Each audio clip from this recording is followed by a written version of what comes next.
Hello guys, আসসালামু আলাইকুম। আজকে আপনাদের মাঝে নিয়ে আসলাম, এখানে 11 তলা একটা ভ্রমণ উঠবে। তার জন্য আমি একটা টাঙ্কি গাঁথবো, টাঙ্কি বানাবো। এখানে টাঙ্কির ভিতরে অলরেডি পানি জমে আছে, সেই পানিগুলি আমরা ফেলানোর চেষ্টা করেছি এবং দেখতে পাচ্ছেন এখানে বড় বড় পিলার করার জন্য মেশিনপত্র নিয়ে আসা হয়েছে।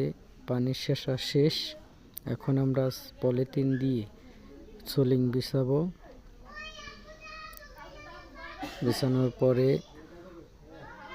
আমরা ঠিক এইভাবে সুন্দর করে জয়েন খাওয়ায়া বান দিয়া আপনার সোলিং বিছাইতে হবে।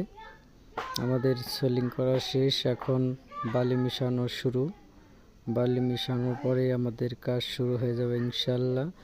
এভাবেই পরিষ্কার পরিচ্ছন্নতা করে সুন্দর করে টাঙ্কি গাঁথতে হবে। সবসময় মনে রাখতে হবে যেখানে কাজ করবেন সেখানকার পরিস্থিতিটা খুব সুন্দর করে কাজ করবেন।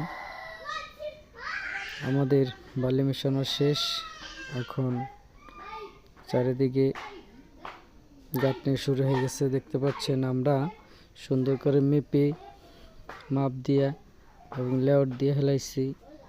এখন গাঁথা শুরু হয়েছে। এদিকে আমাদের দেখেন কমপ্লিট হয়ে গেছে। আমাদের টাঙ্কি ফুল কমপ্লিট। দেখতে পাচ্ছেন দুইটা গোপ বানাইছি, দুইটা পার্টিশন, মাঝখানে একটা পার্টিশন দিচ্ছি, দুইটা গোপ হয়েছে। আমাদের টাঙ্কি অল কমপ্লিট। আসসালামু আলাইকুম।